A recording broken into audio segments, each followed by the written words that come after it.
Dave Anderson here with the Fisherman Magazine. It's July 3rd. These are your headlines. First and foremost, a very happy, healthy, and fishy 4th of July weekend to all of our readers and all of our viewers. Hope you guys get out there and take advantage of it. On the fishing end of things, we are kind of at that time of the season where the headlines can almost write themselves. We're hearing about a lot of big Block Island bass again this week, fish up to 50 pounds out in western Long Island Sound. We're also hearing about a lot of big fluke, fish up to double digits. Stay tuned for all that and more on this week's New England Fishing Forecast.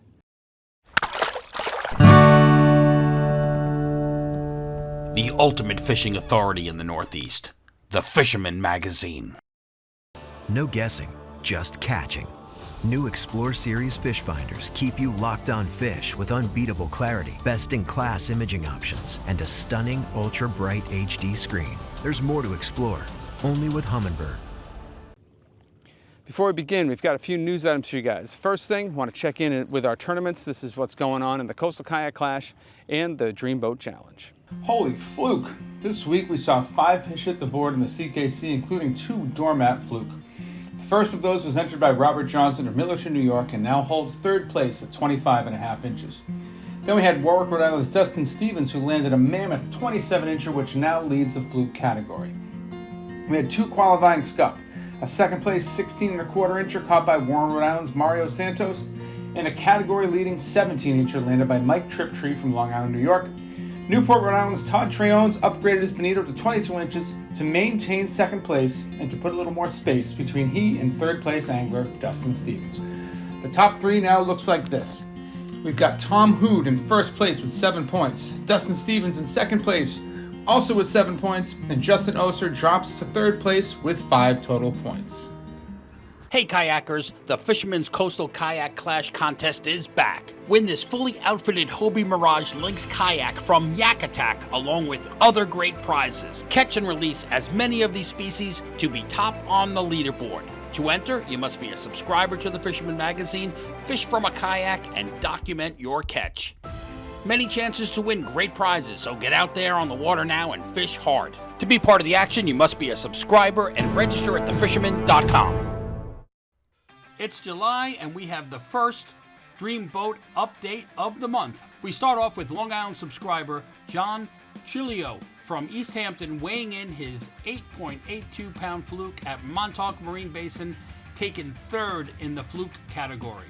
Then is Paul Albarano, Long Island subscriber from Medford, New York, with a 2.11 Sea Robin weighed in at J&J Sports, putting Paul in 9th for the Sea Robin class. Putting another entry on the board is Long Island subscriber Rashawn Williams of Brooklyn, New York, with a porgy coming in at 2.41 pounds, weighed in at East Coast Fishing Bait and Tackle, which places Rashawn in 3rd in the porgy class.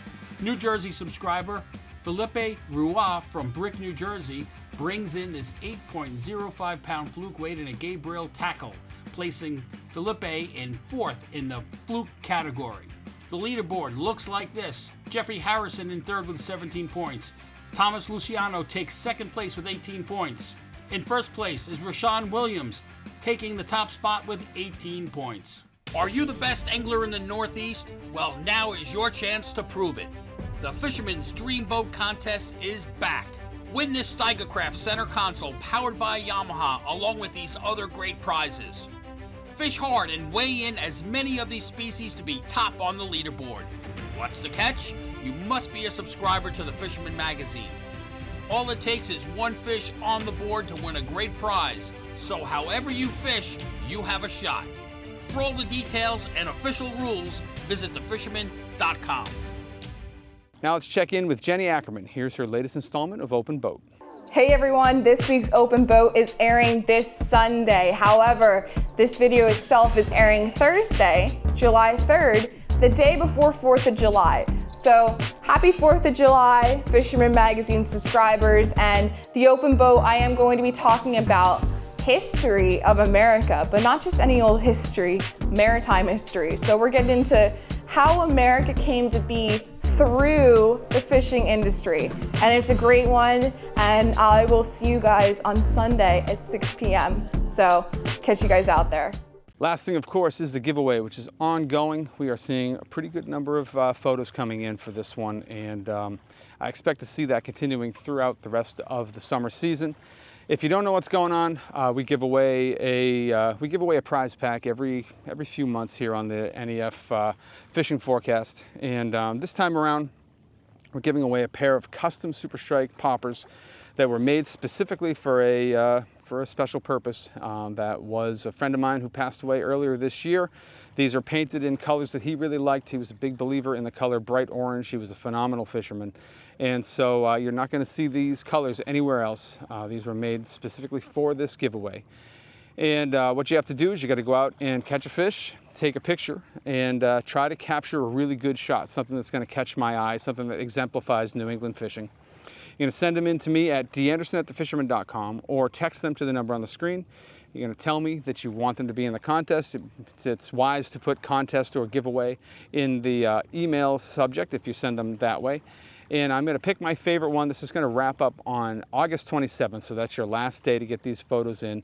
And outside of that, there really aren't any rules. It's just got to show the angler holding his or her fish, and it's got to be a recently caught fish. So, something caught this season, preferably over the summer. And outside of that, it could be offshore, inshore, surf, or it could be a freshwater fish, or it could be something you caught on your vacation to Austin, Texas. I don't care. But get them into me, and I'm going to pick my favorite one, and then at the end of the contest, someone's going to win these awesome lures. So get those photos in, and we'll see who wins. Moving over to the reports now, things are kind of not looking the best up in Maine right now, especially if you're a striper guy. The reports I keep getting just keep talking about sort of things kind of spiked early in June, and then they've been kind of precipitously dropping off since then. I do believe that the striper bite will return to southern Maine. Just right now, things are not looking the greatest. Dropping down over the border into Massachusetts, let's start things off with Kevin Huang from Surfland Bait and Tackle. What's up, guys? Kevin checking in with the weekly report. There's rumors that there's been some small fish caught in the mouth on the Plum Island side. And on the Salisbury side, there's been some like teeners and then some like 20-inch fish caught. That's a really good sign. I mean, that just to me means signs of hope, because we were missing those size fish for the majority of the season because everyone started off with some pretty large specimens. And then still, right now, guys are still catching pretty good size fish on clams, sea worms, mackerel, like the standards out on Plum Island. And then the guys fishing at night, same thing. Needlefish, metal lip plugs seem to still get the job done. Needlefish plugs, and live eels. I mean, I'm not gonna lie, like for the boat guys and the guys fishing from the surf, like live eels been like the ticket for some of the larger fish at night. Offshore fishing, guys are still catching some ground fish. Upriver, freshwater wise, carp fishing's been good. There's been some carp caught. There's been some pike caught. Some largemouth, smallmouth. So like fishing in general is good. But we're getting to the time of the summer where stuff starts to slow down a little bit going into next month. July going into August, everything slows down, and then the fall run kicks up, and then everything starts all over again. Everyone's going to be chasing blitzes, peanut bunker, silver sides, everything will be kicking off again. So I'll see you guys next week. Now we'll drop a little further into Boston Harbor area and check in with Danny Parma from Fish Bucket Sport Fishing. Thanks, Dave. Dan checking in with Captain Mike out here on the Fish Bucket doing some fishing, and yeah, things are good. If you're out there, there's some schoolies around, maybe a couple of big ones, maybe. Get your time in, enjoy your 4th of July, and I'll see you on the next one. Heading inland from there, basically everything I'm hearing about in inland Massachusetts right now is largemouth bass fishing. It seems like all those little ponds you might have to, knock on a door to go get permission to fish are putting out fish, and some of the more well-known spots like the A1 site or Whitehall or any of those other central Mass larger lakes are putting out fish. These guys are doing it up shallow. They're fishing up in the shallows. They're doing it early morning, late in the day. A lot of guys doing it with frogs. Some guys doing whopper ploppers and little spooks and poppers and things like that. And during the heat of the day, you know, punching with a jig is going to find you some nice fish as well. This is the time of year when you're going to find a lot of smaller fish, but there are some good ones in the mix. I've seen at least one fish over 6 pounds that came out of Massachusetts waters this week. So, you know, if you're a freshwater guy, just keep the pressure on and you will be rewarded. Heading down toward the, you know, Boston to the canal, the South Shore, we've been hearing about a lot of striped bass activity in that area. Now, and guys have been doing well, but you have to sort of temper your expectations for what well really means. It's not the same as what it means in late May. But we're seeing some nice sized fish. There's been a lot of bait around. There's mackerel, there's pogies. And the boat guys are definitely doing better than the surf guys right now, but surf guys are holding their own. I'm not going to blow up anybody's spots, but if you're a surf fisherman looking for a place to fish, you got cooler water in this area. You've got sort of the tail end of the migration in this area still. And if you know how to find fish, you won't have a problem finding them along this stretch. A lot of rocky points, there's a lot of inlets, there's some nice long sandy beaches. And you know, if you pick your poison, odds are you're going to find some fish. Boat guys are crushing it though. Hearing about guys doing well on the flutter spoons, hearing about guys doing well on top water, and especially guys live lining mackerel or pogies or catching fish. I will say this though, the action seems to be a little more isolated than what we've seen over maybe the past 3 or 4 seasons. So the schools of bass are smaller, so you're doing a little bit more hunting than fishing, but when you find these fish, they tend to be very aggressive. We're also hearing about really good sea bass fishing along this stretch as well, and the flounder fishing seems to be tapering off. Crossing the canal out onto the bayside beaches of the Cape, most of what I'm hearing from the surf guys is a slower bite, but the boat guys have been doing well. The one thing that I keep hearing is that these fish are on small bait and that the action is much better early in the morning, and it tapers off pretty quickly after that. Once the sun gets high in the sky, that bite tends to get a little tougher. Out around the end, you know, going along those backside beaches down to the outer beaches, the fishing has been good. We're hearing about, it seems like sort of transient schools of fish moving along those outer beaches, and you know, they're sort of separated by class. So you hear about guys getting into fish that are 20 to 26 inches, another guy get into a pile of fish that were 30 to 36, another guy get into some good fish up to 45 inches, you know. So it's another one of these situations where you got to do more hunting than fishing. But if you have the time to put in, you're going to go a few nights in a row. Odds are you're going to find some fish, and you might even find some good ones. A lot of guys doing it with plugs right now and soft plastics. So anything that resembles a sand eel seems to be working well, although I have heard of some guys doing well on darters and metal lips also. So, you know, outer beach fishing is looking good for the surf guys. I haven't heard a lot from the boat guys fishing that area, but one place I have been hearing about a lot of boat activity is down more toward Monomoy. That's one of the places where we're still seeing a pretty good concentration of bonito, and there are lots of striped bass in the rips out there also. These guys are, the striper guys are doing well with top waters, they're doing well with XL Albie snacks, they're doing well with parachute jigs, and you know, the Albie guys are doing well with jerk baits and little tins and stuff like that.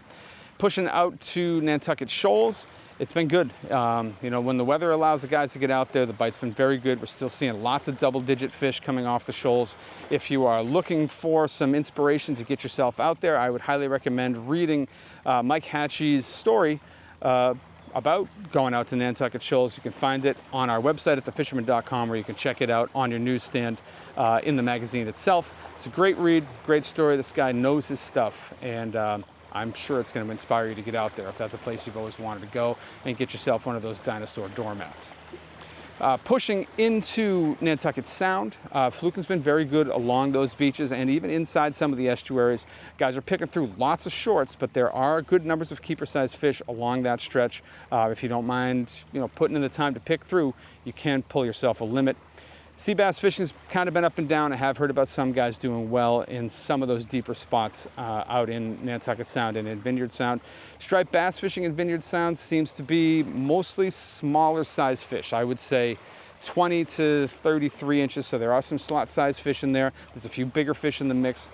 A lot of small squid in the area seems to be fueling this activity, so you know, that's a good spot to go if you're looking for a slot size fish for the grill this weekend. Pushing through the islands into Buzzards Bay. Seemed like that striped bass activity that seemed to be maybe percolating a little bit has cooled off to some degree. There's a few sea bass on some of those deeper ledges. There's a few fluke around. And, you know, some of those fish, some of the stripers may have pushed up into the canal, but if they did, they didn't put much of a blip on the radar screen as far as action goes. The canal has been pretty slow. And for a little bit more on that, let's check in now with East End Eddie. Hi, Dave. Happy 4th of July from the world-famous Cape Cod Canal. We've got a dropping west tide behind me, and things have been really slow in the canal for a while now. It's very disappointing. A lot of guys have just given up. Some guys said they'll never come back, but hopefully the fish are coming back. You know, I was talking to Bo McKinnon, it's probably a couple of weeks ago now, on the side of the service road, and Bo pointed out to me, you know, that he's seen a lot of bait everywhere. I mean, in Mass Maritime, there's Silver Sides, near the Sagamore Bridge, there's Bunker, and the East End is loaded with mackerel. It still is. Bull's got a better eye than I do. I can't even see this bait in the water. But, you know, for some reason, the stripers don't know about this bait. And there are a lot of striped bass being caught in Buzzards Bay and Cape Cod Bay, mostly by boat guys. And so I guess those fish in Buzzards Bay, when they leave, they go through the Elizabeth. They haven't been coming through here, not many of them anyways. And but thank God for Adirondack Jim Crome from upper state New York. Jim was chunking cut mackerel at slack tide after dinner one night recently, and was about 7:30 at night, I think. And Jim reeled in a 40-inch striped bass, so good for him. And then he caught a bluefish with the mackerel right after that. So that was the only fish I've heard of all week. And so the release of the movie Jaws, the 50th anniversary, was recently celebrated on Martha's Vineyard. And it reminded me that when I was a columnist for the Falmouth Enterprise, I interviewed Jonathan Searle. He was the 8-year-old little boy who was in the movie with his brother in the water with the fake shark fins on their back to scare people out of the water. And he became the most famous 8-year-old in the island, I think. But anyway, he's all grown up now, and he is the chief of police in Oak Bluffs, and a great guy. He comes from a law enforcement family, and so I'm happy for him. And he still gets a check every month from NBC for his work as a young actor. So he told me it wasn't that much money, and used to be enough to fill up his gas tank in his truck, but not even anymore. But it's nice that he gets that after all this time. So my tip of the week is that if you have a fish grip like this, if you don't have one, you should get one, especially if you're going to take a hook out of a bluefish's mouth, because anyway, this is a great tool. And I used to do PR for this company. It's a family-owned company in Mississippi. And what they told me I didn't realize was when you store it, or when you're not using it, you don't want to clamp down on it like that, like as if you were using it on a fish's jaw. You just want to leave it slightly open, and because if you clamp down on it and keep it that way all the time, it will wear out the tension. So most guys I see have this hooked on their belt. I keep it in my boot, and so it's easier for me to just, if you got a 30-pound fish flopping in front of you, I can quickly get it out of my boot rather than unclipping it on something. But to each his own, whatever you like to do. So until next week, catch a big one. And then heading out to western Buzzards Bay, still hearing about decent striped bass activity sort of on that Rhode Island, Massachusetts border. Nothing of great size though. These fish seem to be topping out around 36 inches or so. There's some fish up inside the Westport River and some of these other estuaries. Water temps are getting pretty high up in there, but these fish are sticking around because there's bait. And then out front, there's been decent sea bass activity. In fact, some of the better sea bassing has been in this western segment of Buzzards Bay throughout the entire region. And that's what I have for you guys in Massachusetts this week. Crossing over into Rhode Island, let's check in first with an East Bay report from TJ Kopecky. Thanks, Steve. Hey guys, quick video for the East Bay, a little bit of Mount Hope Bay and some of that upper Sakonnet River. Things in the bay are still good. There are some bass still in the Warren and Barrington Rivers, really small bass though. Diaper stripe is quite a bit around. One other good thing is though, and I've been finding, and I usually do really well with some small fluke off the Barrington Bridge, and I've been finding that there are some small fluke there, and my friend Frank has been fishing there for them. I actually showed him a little trick last year on how to do it, and he checked in with me and just let me know, hey, there are some small fluke. So you might get a keeper in there. I've gotten keepers off that bridge and off of Matheson Street with fluke. There are a lot of sea robins in there to go along with those fluke. So give that a try. Moving out into the bay, Rumstick Point has been holding fish at dusk and dawn. Don't count on the fish actually being too active during the day with this water temperatures up near 68. Heading out in the bay up towards Cold State Park. Chunking is your best bet off of Cold State Park shores. Trolling if you're on a boat. And hey, if you want to give Ohio Ledge a try out there, you know, there could be some scup, and you could get some stripers out there that just schooled up on that little shallow reef. That's another good bet. Moving into Mount Hope Bay, I think that's your best bet for scup inside of the bay because of that deeper water and good current. So try fishing on the pilings and just a little bit off of the Mount Hope Bridge on the Bristol side. I always do better. In that 57 to 65 foot of water, that probably will score you some nice scup there. Moving into Mount Hope Bay, still some bass lingering around. These bass have not left. There was a bunch of pogies up in the Taunton River, and these pogies are actually starting to move out, and the bass is still marauding them. And if you find them and you're in a boat, you're gonna connect. There are some nice keeper-sized fish, slots, and just a couple just a hair over. I know that water up there is warmed up quite a bit too, so look for some bass up there.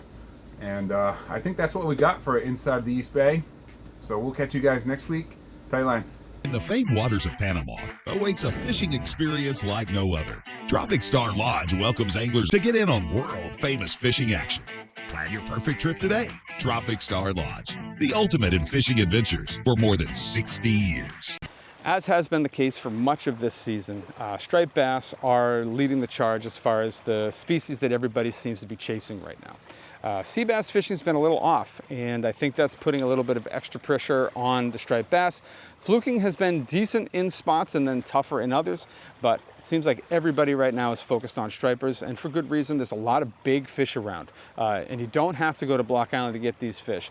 In fact, just checking Coral's Instagram over the last few days, she and her dad had a fish that looked like it was probably over 60 pounds.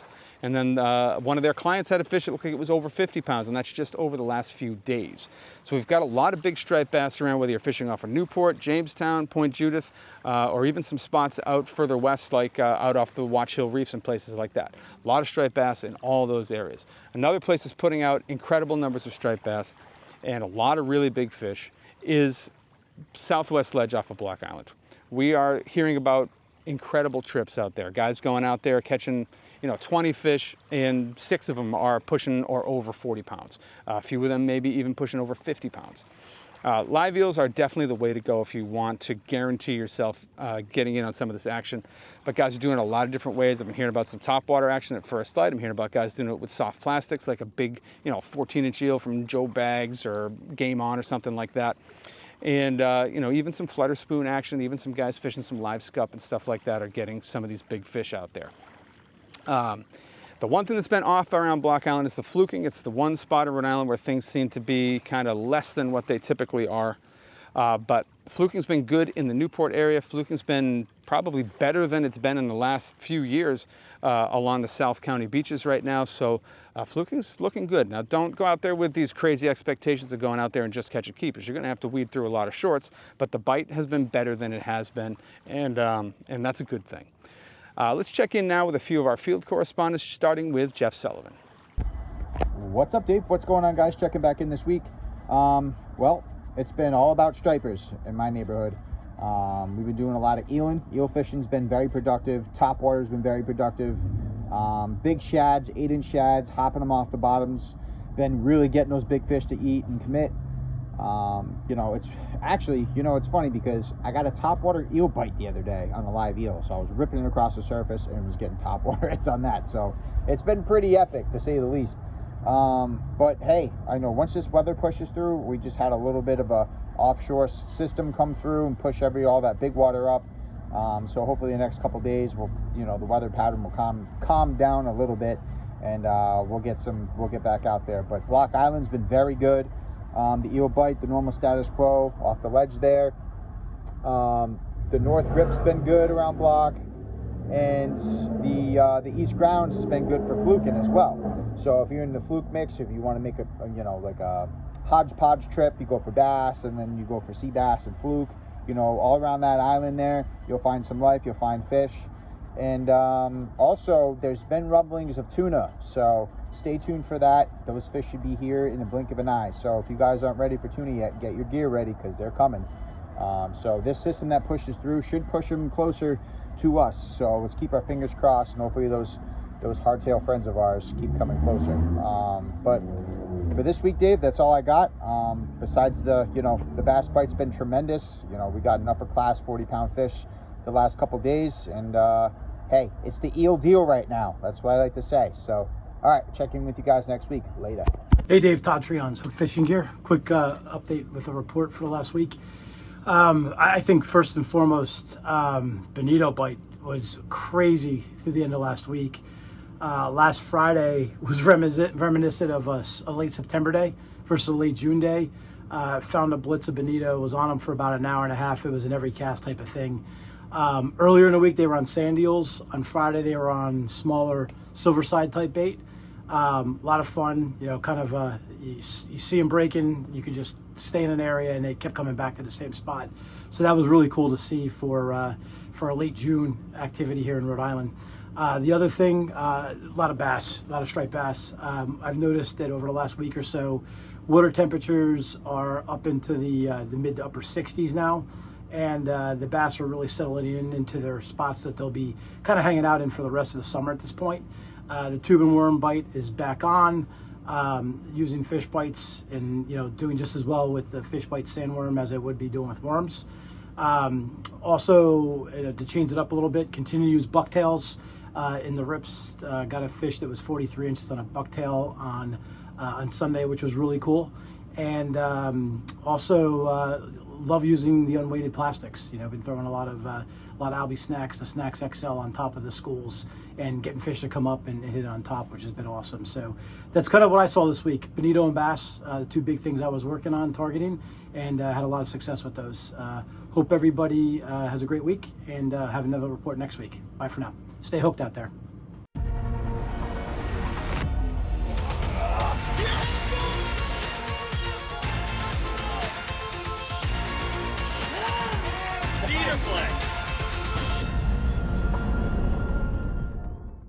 Now let's check in with Coral Aiello from Sara Star Charters. I was going to start off by saying there are some seriously big stripers out there, and it gets me so pumped to talk about it because, you'll go through, a whole season and you might get, maybe if you're lucky, 3 or 4 50-pound, like actual 50-pound fish. And, it's like common now to be getting them, pretty frequently. I think we've already got maybe 5 in the 50-pound range. I actually just caught 52 on my last trip today when I came in. One of my last, hours out there, we got another 52-pound fish. So it's just so exciting. And last week, my dad and I actually got our first 60-plus pound fish. It was the biggest striper I have ever seen in my life. It literally looked fake when we put it in the net. My dad and I were just in disbelief. When my dad hooked it, he looked back at me and he said, "Coral, this is the one." And I'm like, oh, here we go. We've lost quite a few big fish over the years, and we weren't going to lose this one this time. So that was pretty exciting to see. It was 55 inches long, girth was 30, so it came out to be, I think, around 62 pounds was the calculation. But there's so much going on out there. There's so many feeds, there's so much bait. I saw pogies today. I saw a big pot of dolphins out near Castle Hill, near Kettle Bottom Rock. There's still feeds going on down at Ledge Road. There's bonito out there, which is super cool to see this time of year. We don't usually see those until later in the summer, beginning of the fall. So that's pretty cool to see. There's a lot of life out there, and the fishing has just been pretty spectacular, I guess is the right word to say. Although the sea bass bite, the bottom fishing hasn't been that great. It's been a little bit off. We are getting some nice keepers, but you really have to weed through a lot of shorts just to kind of, find that sweet spot, the 16-inch range for us for charters. And the same with the fluke. The fluke bite's been okay. People are still doing pretty well within, 40 to 60 feet of water inshore. Read through a lot of 18-inch fish, a lot of 16-inch fish, but you do get some nice keepers, and people are coming home with, you know, close to limits. Not all the time, but, you know, once in a while I have friends out there that target those, and they're doing pretty well with that. The bluefish are pretty nomadic. I haven't seen them in a week or so, and, you know, tomorrow they might show up and be everywhere, and then they'll disappear. But other than that, everything seems to be pretty good. The water temperature is a little bit on the cooler side than it normally is this time of year, but that's good. I like to see it like that. The fish like to see it like that. So looking forward to how the summer unfolds, because it's going pretty well so far.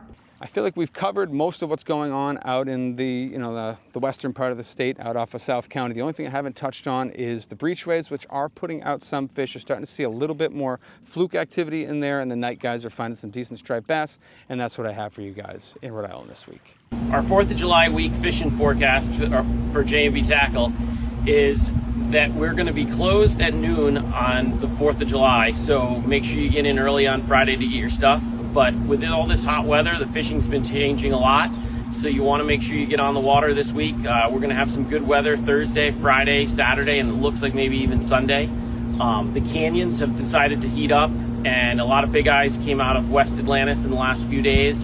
Some yellowfin mixed in. There were some yellows, some bigger ones up to 70 pounds in the dip. So a bunch of things happening in the canyon. Nothing inshore yet for the bluefin. A lot of bait around the Ranger, both east, west, south of it. So something's going to happen there, but just hasn't happened yet. The inshore forecast for the next few days is going to be great. Porgies have just moved in, so if you're trying to take kids and do something with them, that's been a great thing around Bartlett's Reef, some of the deeper spots. Also the rocky bottom around Race Rock. And then if you want to wait until the slack tide in the race, you might have a chance at some sea bass with the porgies. Bass fishing has been pretty consistent, but it's actually slowing a little bit inshore because of the heat. So you're going to want to find those fish first thing in the morning or in the evening. And then Block Island has gotten very good in the last week.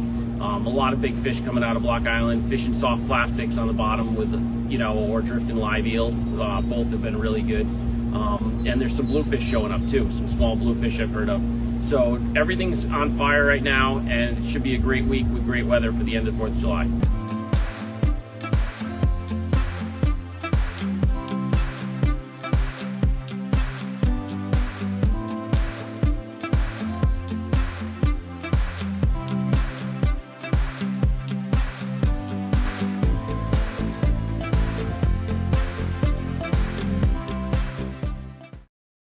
Crossing over into Connecticut, the fishing story is very similar. Most guys are chasing striped bass right now.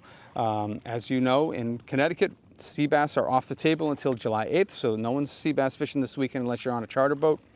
And fluking has been pretty tough, especially in the eastern side of the sound. Now it's funny, I haven't heard about a lot of guys fishing places, like Isabella out behind Fisher's Island. I'm not really sure why that is. I'm kind of wondering if it's because the shark situation was so tough last year. A lot of guys getting fluke and striped bass bitten in half by sharks. Well, the shark situation has been a lot less so far this summer. Now we are coming into that time of year when we're rapidly coming up to summer water temperatures, and I wouldn't be surprised if we start seeing a lot more brown sharks moving into the sound and moving into places like Fisher's Island. But as of this week and in recent times, we have not been hearing about a lot of those sharks. So it might be worth heading out there and checking it out. Doesn't seem like too many guys have been out there looking for fluke. So hey, might be a little ace in the hole there for you guys. Inshore, we've seen a lot of striped bass along the shoreline from the Thames River out to the Niantic Bay and then out to the Connecticut River. Not a lot of fish inside the rivers. Water temps have come up to the point that most of these fish have pushed out onto the reefs. We are hearing about some decent surf activity at night, but most of these guys are doing it during the day. They're doing it off the reefs. And because there's not so many bunker around this year, these fish are feeding on different bait fish, and it's forcing people to change their tactics. And so we're seeing a lot more guys throwing smaller top waters. We're seeing a lot more guys trolling a tube and worm than we've seen in more recent years. And we're seeing a lot of guys trolling things like X-Wraps or throwing jerk baits and stuff like that around these reefs. A lot of these fish that they're catching are on the smaller side compared to what we might typically expect to see on some of the Connecticut reefs, which have a reputation for putting out some seriously large fish. But we are seeing some slot-sized fish. We're seeing fish up into the low 40-inch class, and activity has been, I would say, overall pretty good. A lot more porgies showing up now as well inshore. These fish are getting up as shallow as 5 feet of water. Guys are getting it from shore. Guys are getting them from the boats. Guys are getting them from kayaks. All these rocky spots now are starting to get covered up with porgies. And don't forget, you got to throw back any sea bass you catch if you end up hooking one of those by accident. Now let's check in with our field correspondents. We'll start things off with Captain Mike Roy from Reelcast Charters. Hey everybody, I'm out here changing my oil on my Suzuki 300. And for this week's fishing forecast, striper fishing is good. We're starting to settle into the summer pattern, and that means big fish on live bait. We have a bunch of openings for starting on July 14th for the last few weeks of July, and that's going to be good time to target those big fish. A couple of unique things I saw this week when I was catching bait in the cast net. I caught an adult butterfish and like a medium-sized squid, probably about 5 inches long, 4 inches long. So that was pretty different. Black sea bass fishing is open everywhere now, so guys are doing well on sea bass as well. So you have good options. Also, a few big gator blues, like 12 to 15 pounders kicking around too. That's it for this week. Good luck.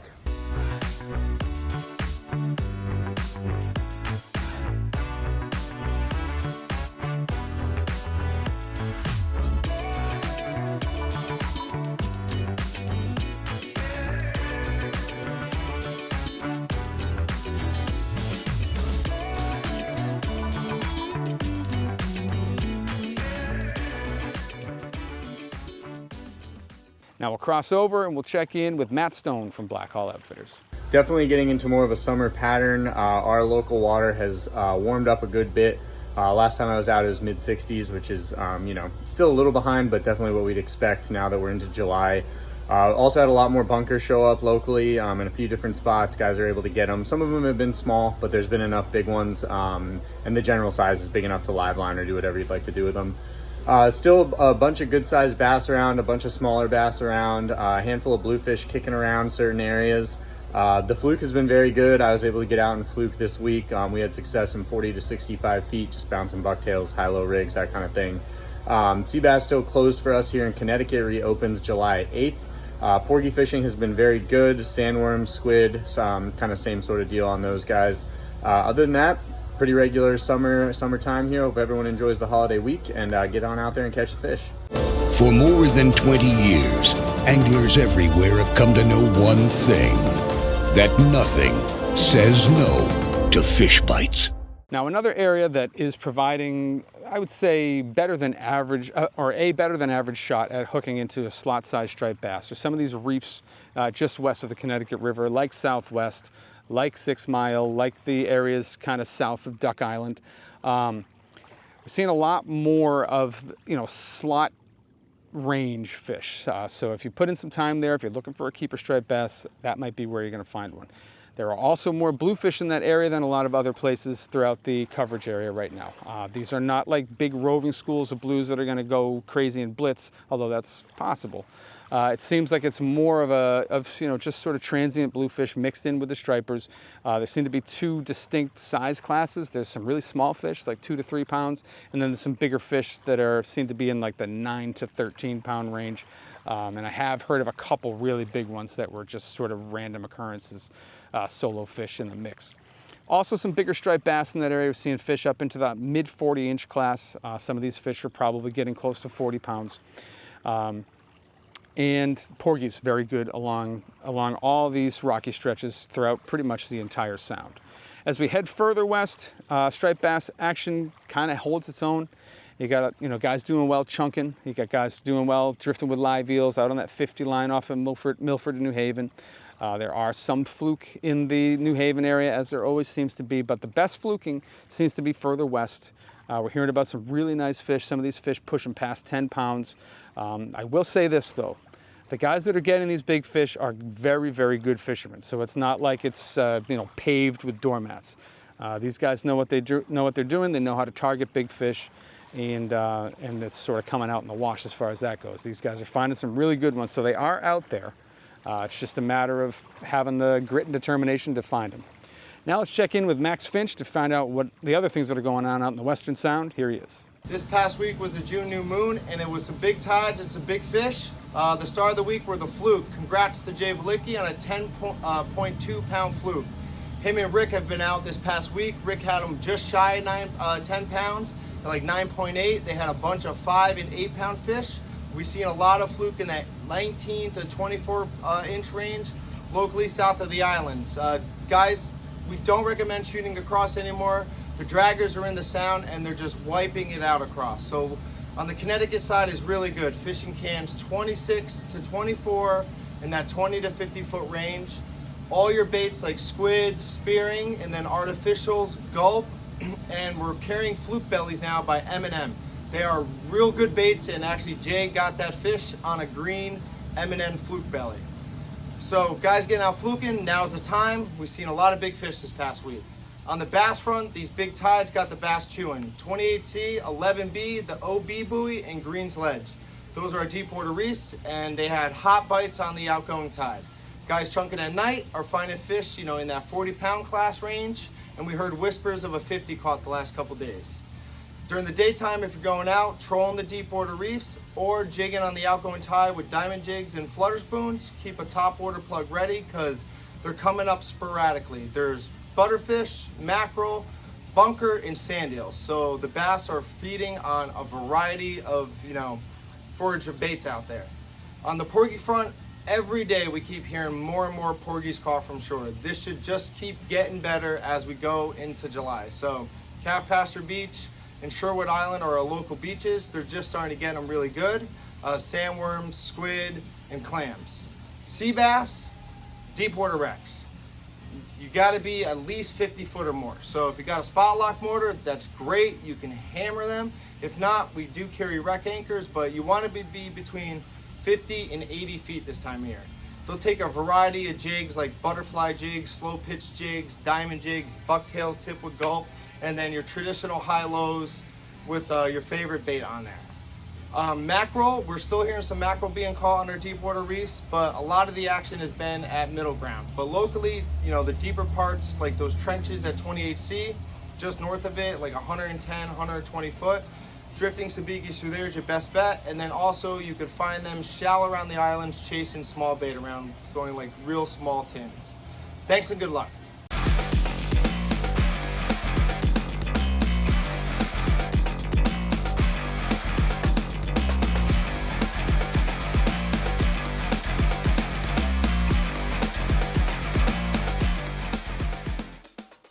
And that's what I have for you guys in the reports this week. Hopefully it's going to inspire you to get out there this 4th of July weekend. This is a great time to get out there and fish, man. You got 3 days off in a row. I know there's going to be a lot of boats out there, but there's also going to be a lot of fish biting. So I encourage you to get out there, take some pictures, send them in. You might win something cool. If you're not a subscriber to the Fisherman Magazine, I highly recommend you head over to our website. That's thefisherman.com. We cover all the fishing from Delaware to Maine. We cover every angling discipline, whether you're doing it from a paddleboard or a kayak, or you're powering offshore with, you know, triple outboards out to the canyons. We cover it all.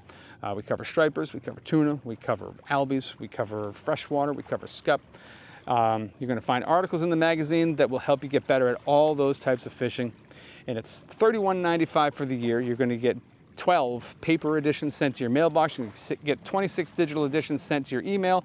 You're also going to get digital access to all of our back issues, and you're going to get digital access to our other 2 editions. So if you sign up for New England, which is the one that I run, you're going to get digital access to the Long Island and the New Jersey edition. 3 magazines for the price of one. It's the best $32 you can spend in fishing. There's no doubt about that. But if you check the website and for some reason you're still not interested, at the very least, give us a like and subscribe here on YouTube and hit that little bell thing right about there, so you get a notification every time we post something new. I appreciate you guys for watching, and we'll see you next week.